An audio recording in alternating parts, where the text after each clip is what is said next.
For the first time in years, buyers hold power here in Miami. And in this video, we're going to give you tons of data. You will know what to do after watching this.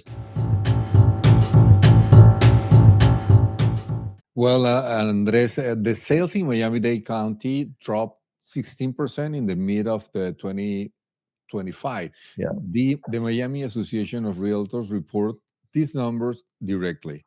Why did sales fall, Andres? Well, we have two reasons, Raul. We have mortgage rates stayed high for most people, and affordability became a problem. Yes, Andres, that you're right, but this is what it matters. Lower sales means more inventory. More inventory means more time. Yeah. More time in the market. More time means leverage for buyers. Condo inventory here, Raul, 13.7 months, almost 14 months of supply. In early January of this year, a balanced market sits between, let's say, 6 and 9 months. Miami condos, they sit in a buyer's market, which is incredible for buyers. Yes, it is. And for the first time in years, Andres, sellers are making price reductions. Nobody can imagine that. You remember that when the pandemic hit us. Homes now takes longer to sell. Single family homes average 85 days on market. 2 years ago, they sold in average in 35 days. Condos average over 100 days. Buyers now have time to inspect, time to negotiate, time to walk away. Time to negotiate and time to walk away. Yeah, I mean, you really have to know what type of product are you looking for, because the Miami market it's very dynamic. And as we are talking about, we have two markets, single family homes and condos, right? They move in opposite directions. You should know the difference between you start your search. If not, you're gonna go crazy. Let's start by a single family home, Raul, because the median price in Miami sits around $700,000 and the average could be up to $1 million. And if we talk about supply, it's around 6 months. That's it. That is close to balance. Sellers are not desperate in this area, but you now have room to negotiate terms, credits, and contingencies. You did not have those tools in 2021 or 2022. What can we talk about condos, Andres? Oh, condos. Well, that's a different story, Raul, because we have almost 14 months, 13 months of inventory, and many sellers, many of them need to exit. And most of them is because HOA fees rose across Miami. Insurance is a big, big factor because they also increased big time. And new structural reserve laws, followed by the Champlain Towers in Surfside, is creating all this, let's say, chaos. Yes, you're talking about the new structural reserve laws followed by the collapse. Those factors push sellers to act. Price drop in some buildings, the right condo in the right building at the right price remain a strong buyer. The wrong condo in a troubled building is a trap. We have discussed that before. No discount fix bad fundamental. Definitely, Raul. That's one of the things that we always say. Not every neighborhood moves the same way. If we talk about Brickell, Miami's financial district, right? Prices range from what? $1,000 to almost $3,000 per square foot. And Citadel, which is a huge hedge fund, relocated here from Chicago. And the major corporation follow them. It'll hold its price. That's unbeatable. It does not sell at discount. Edgewater, Bayview's step from Wynwood, steps from the design district. Pre-construction start at $520,000. Price run from 1,000 to 1,300 per square feet. Edgewater is the value play today. Definitely, Edgewater. And Raul, just imagine walking along the shore in all Edgewater in a couple of years. It's going to be beautiful. And prices sit below Brickell in Edgewater for similar water, let's say, access. But now if we go a little west and south of Edgewater, and if we go to Coconut Grove from Coral Gables, we have stable neighborhoods and we have awesome schools. long-term appreciation, and we have seen that for many, many years. Do we see discounts there, Raul? No, not at all, Andres. I haven't seen a discount in that area. You now have more time and more option than 2 years ago. And Yeah, anyway, so it's a little advantage for the buyers because they have more room to negotiate. right. And let's talk about Wynwood, the art district turned residential. Some buildings permit short-term rentals.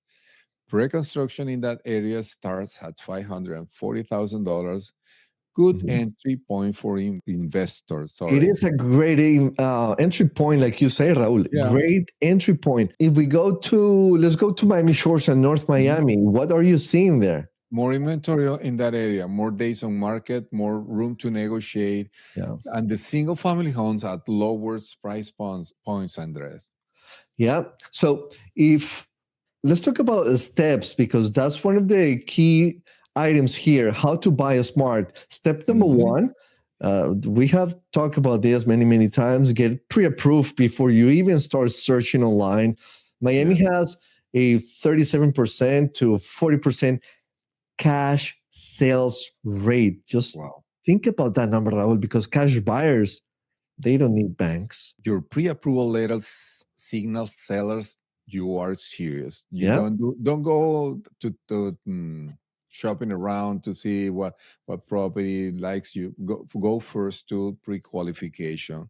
Without it, sellers will not engage with you. No, I And mean, it will be just like a waste of time for everybody. exactly, yes, yes. And the step two, negotiate beyond price. Today's market gives you tools and available in 2021 and 2022. Hmm. Ask for closing cost credits, ask for repairs, Hmm. ask for a home warranty. These items hold real dollar value. Yeah. And item number three, we have work with a buyer's agent who knows buildings, not just zip codes. In the condo market, Raul, the building matters more than the unit, right? Mhm. Because your agent must know which buildings pass the structural inspections, which buildings have funded reserves, which buildings carry pending assessment. But let's continue to number four because if we can talk about step number three forever.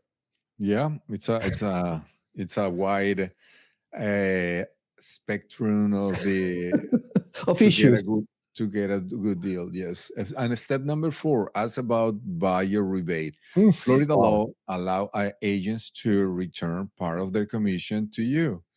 On a 600,000 purchase, a rebate puts thousands of dollars back in your pocket. Is It it is it illegal is or legal, Raul? it is legal. It is transparent. Yeah. Yeah. Yeah. You should definitely ask before you sign anything. But now, Raul, should you buy now or should you wait? That's an awesome question. Yeah, Andres, the data points in one direction. Condo inventory sits higher today than at any point in recent years. Mhm. Prices are dropping in some segments. Sellers are negotiating. Okay. Buyers hold the leverage. Interest rate at 6.5% are not abnormal in history. Well, Miami processes hundreds of millions in cash sales, as you mentioned before, every month, independent of rates.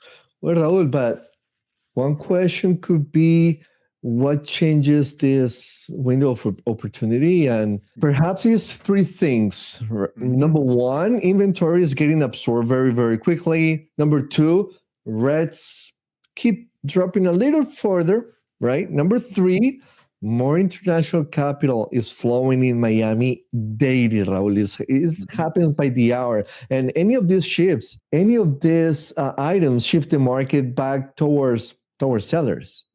Yes, and waiting for the bottom means missing the window. Yeah. There is a window of opportunities, and the buyers who win in Miami buy the right asset at a fair price with the right team. Well, the buyers, Raul, who win in Miami, they buy the right asset Mhm. at a fair price with the right team, of course. But if Miami prices keep rising every year, Raul, would you still be waiting? What is the real cost of waiting one more Wow. year? What about if your current rental situation working better than ownership would? I mean, does it really beneficiate you in the long term to rent versus buy? Yeah. What would owning in Miami change you for your financial position? If you have more questions, remember to subscribe to Miami Real Group and to share all our videos with your friends and family.